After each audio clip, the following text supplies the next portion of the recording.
What's going on, everyone? So since we're all locked in, I thought I'd go ahead and order myself a pair of these AirPod Pros, and if I can't go outside to the fun, I'll bring the fun to me. Probably the worst intro ever. So full disclosure, I already have a pair of the AirPods, and had these for the better part of 2 years, and I finally jumped up to the AirPod Pros. Let's get started with a quick unboxing, and then we'll go from there with the first impressions and what I think of these guys and whether or not I'm going to be keeping them. The plastic surrounding the outside of the box seems to be a little bit on the cheaper side, at least for me personally. I haven't unboxed an Apple product in a while, so that's what I found compared to what they used to be once upon a time. But you know, whatever. Getting into the box, you see that everything is pretty much laid out in typical Apple fashion. There's a bunch of manuals on the top, followed by the headphones themselves. And underneath that, you've got a bunch of ear tips, which you lift up, and they have a couple of different sizes. I think small and large is still in there. They come with medium on as default. And surrounding that is actually the charging cable, which in this case, interestingly enough, is USB-C to Lightning. This thing can also charge with wireless charging, which I think is pretty sweet given that everything is kind of going in that direction. So now you almost don't need to plug anything into the bottom anymore. Even for my phone, I don't think I've ever used the actual charging cable that has come with it unless I needed some sort of a rapid charge situation.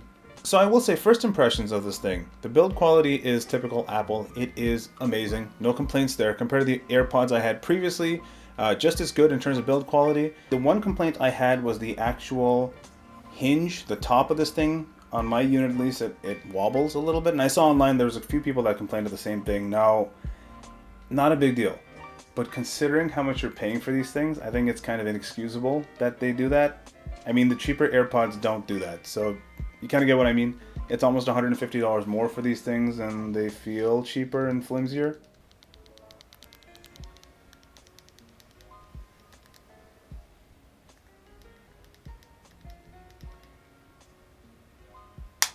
Okay, a little bit of a different feel in the ear. Obviously, this goes into the ear with that little rubber fitting, versus previously they would just sit on the outside of the ear. And that's kind of the whole point here. You get the noise cancellation as well as a better sound, allegedly. Getting a fit for me was a little tricky. I'm not the small size. I'm definitely not the large size.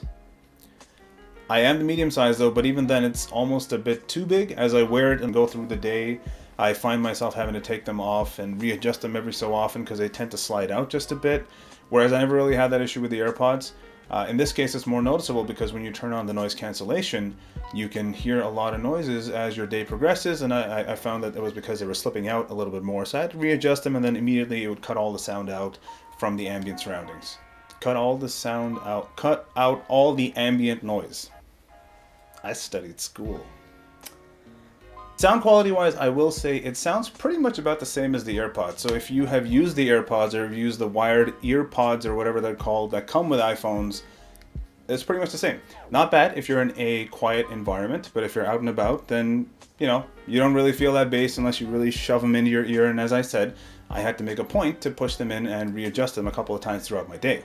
On that note, the battery life has been pretty stellar. I'm not sure the exact hours that it's rated for, but I found it lasting for the majority of my day. I went out for about 3 hours and wore them throughout the course of my day, shopping alone, driving alone, going to anywhere alone, and it was fine. The battery life was just fine.